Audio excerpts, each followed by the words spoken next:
I can honestly say that I wouldn't want to kiss those. Yep. Let's have a look at it. Let's see. Blah, blah, blah, blah. So that's sore. Yep. Okay. So that's what happened to most of the people you killed. They ended up here to be eternally chased by that guy. You know... Suddenly I feel kind of bad. Yeah, I have to agree.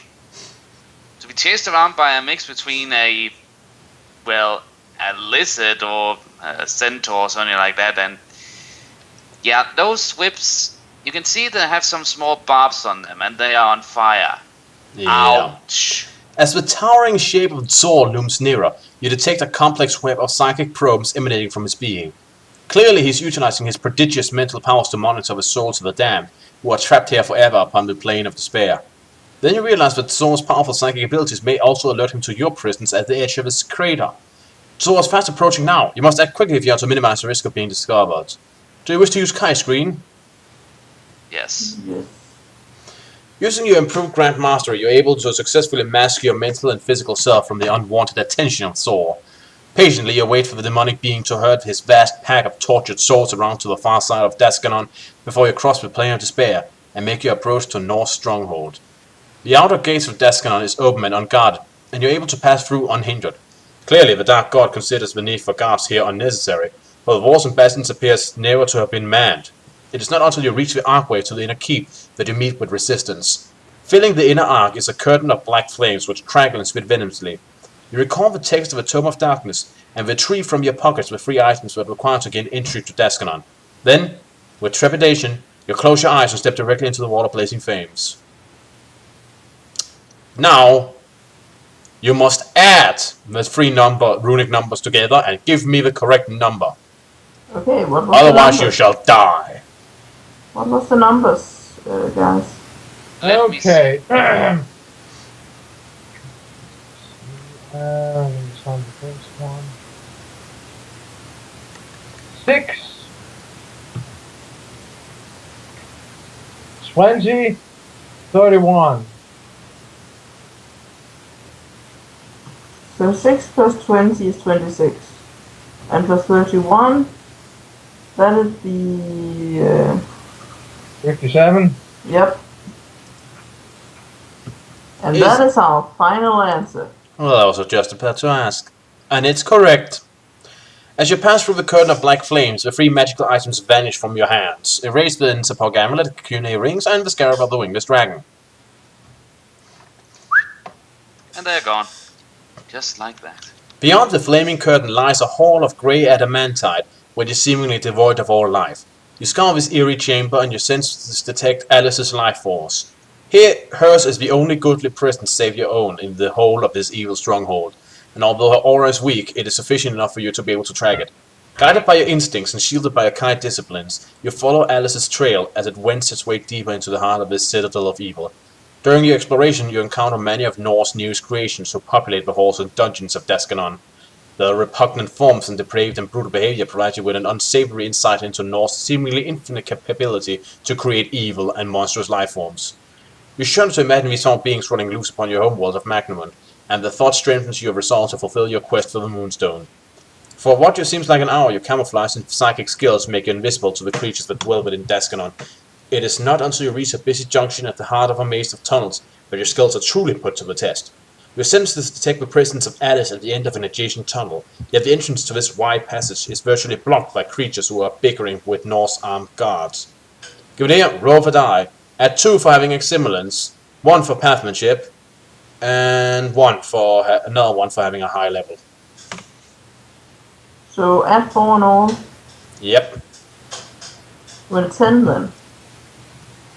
You wait until the bickering dies down and the tunnel traffic thins out. When you see your chance to move, you seize it swiftly and successfully. Shielded by your Kai skills, you avoid the guards and hurry along this tunnel. The deeper you explore, the stronger the sensation and concentration of evil becomes, but still you can sense the presence of Alice. Eventually, you reach the tunnel's end at an antechamber, where an open archway to an adjoining hall is dripping with blood. You peer through this gruesome entrance and recognize the hall beyond to be the inner sanctum of North's stronghold, his personal chamber. The walls comprise swirling smoke in which alien shapes writhe and contort themselves into impossible shapes. A circular plinth occupies the central section of the floor, and your heart skips a beat when you glimpse something beyond the plinth, something encased within a glimmering field of energy. You see Alice sitting cross-legged within a globular force field, her emaciated face and limbs clearly displaying the price she has paid for her continued resistance to the Dark God. Yet despite her wasted physical appearance, you detect that she is still strong in spirit, and the moonstone of the Xi'an is still in her possession. You focus on this force field and deduce that Naar, having been unable to defeat Alice in combat, the God of Darkness couldn't handle her. Well, that's actually pretty damn impressive. Her spirit is so strong that regardless of her physical appearance, she can still hold on to the artifact. So he That's locked pretty- her in a bubble before she could bend him over a barrel and have her way with him. Yep. Has chosen instead to imprison her within this seamless cell of energy in order to prevent her from using the powers of the Moonstone to create a shadow gird from which to escape. Or at least that is excused. It's probably more likely that Givenir's explanation is true.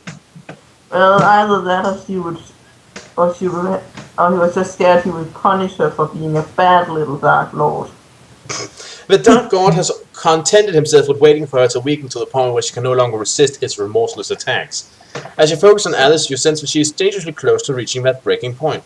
Prompted by an urge to help and by the sight of the moonstone which she cradles in her lap, you move quickly towards the entrance to Naar's inner sanctum. Do you wish to use telegnosis? Yes. Yeah, sure. Yes. You are approaching the entrance when Alice suddenly raises her bowed head and screams a telepathic warning that you are about to enter a trap. Instantly you skid to a halt, but moments later you feel a massive weight hit you between the shoulder blades. You have been struck by a powerful shockwave that propels you headfirst through the bloodstained entrance to Naar's inner sanctum, which closes behind you like a rapidly healing wound. You leap to your feet and unsheath your weapon in readiness to defend both Alice and yourself against any threat that Naar may launch at you. You do not have long to wait for the threat to materialize. Bursting from out of the smoky wall of the chamber comes Naar's fearsome champion, Kekataag the Avenger. He's attired in battle armor that glimmers like slime-dulled gold, and beneath his helmet there's a hollow skull face, from which emerges a sickly stench that permeates even the foul air of this hold. The skulls I have a question. Yep. Who's the Avenger? Everyone else you've been killing up to this point. Possibly, Okay. yeah. The skulls and bones of humans bedeck his armored hide, and in his mighty hand he carries a great two-handed axe, its blade stained with the blood of his countless victims. The terrifying warrior mesmerizes you with his glowing eyes, and you feel a wave of powerful psychic energy buffet your mind. You raise the summer sword, and a blinding hail of golden light engulfs the blade.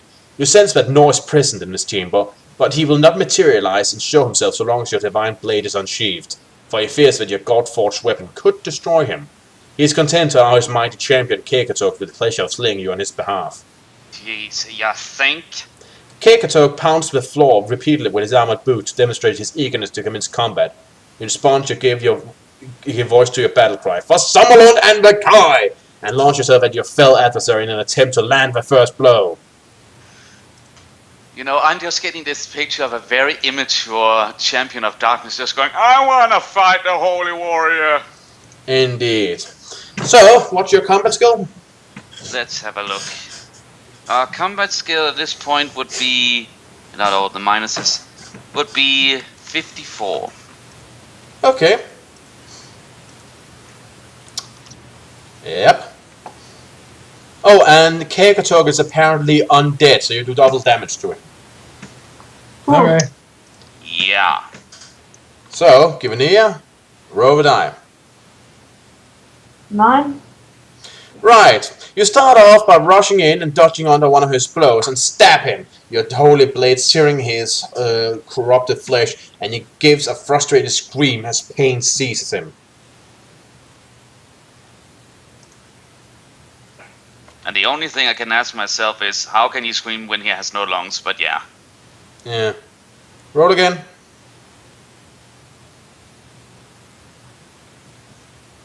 Four. Right. Infuriated, he smacks you in the face with a plated gauntlet with enough force to send you clear across the room. You lose 4 endurance points. Now 5 endurance points. Ow! My goodness. Then he comes rushing at you, his massive axe held over his head.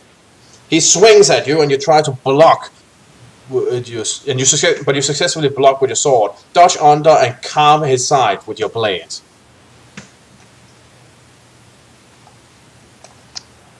Yeah. Give an ear, roll a die. 6. 6. Right, he swings another again, and this and the staggering force behind breaks your block. He swings once more, and you try to dodge desperately, but the bloodstained blade carved through your shoulder.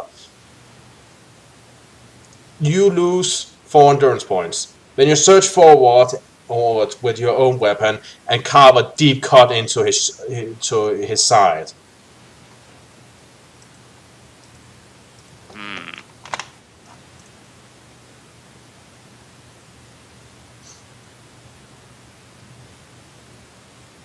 I get some kind of impression that, yeah, we are fighting a champion, but I get the feeling that he's going to pull out a trick that is pretty much one-hit kill. You near roll a die? 10. Right.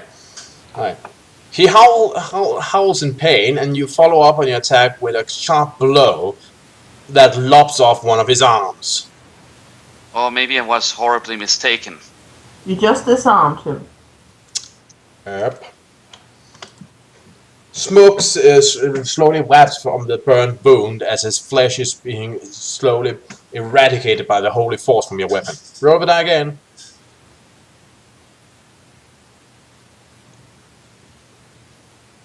Four. Right. You swing at him again and stab deep into his breastplate, it causing devastating damage to him. He howls and swings his sword at you again. And you try to block, but your blade arm buckles under the crashing weight of his axe, and the blade manages to sink into your chest.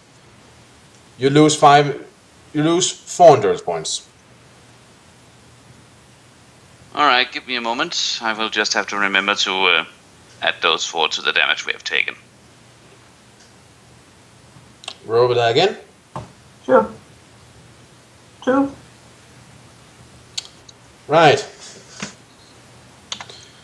Okay, you step out again, but he's getting more adapted to your strategy and manages to dodge, leaving you only to get a small nick. Then he smacks you with the flat side of his axe, sending you face first into the floor, across the floor as your face is grinded along the stinking surface, and you manage to make a few. You roll a couple of times. That's what I'm looking for. No, whatever. You lose 6 life. Alright, but before we continue, 2 things.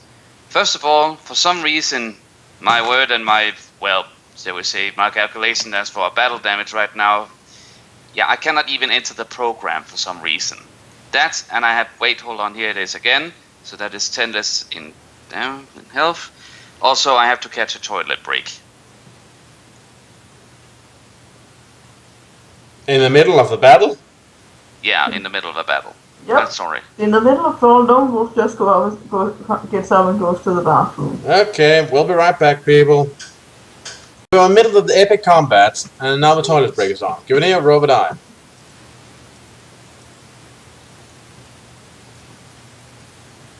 9. Right. The mighty warrior swings his axe, but you angle your blade, and it cleaves both through the haft of his axe, sending its bloodstained head whirling through the air, and the undead warrior behind it. You win! Huh. As you strike the fatal blow, Kekataag gives vent to a scream which rocks the foundation of Daskanon. His body falls to the floor and disintegrates into a mound of dust and rusty metal. From the core of this debris, there arises a shadowy vapor which is sucked away through the porous chamber walls.